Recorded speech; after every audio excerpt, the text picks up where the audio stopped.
আনিশা কি করছো? আলিব্বা, তুমি রোজা রেখেছো? হ্যাঁ।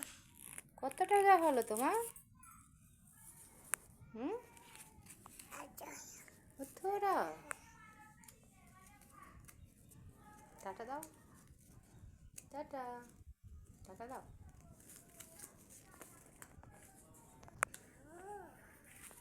পড়ো একবার পড়াশোনা। আলিব্বা, তারপরে সা, জিম বলো, জিম। আতা গাছেটা বলো তো। তোতা পাখি 26 হয়েছে। লতা গাছে পড়লু, কে পড়লো? কি দেবো?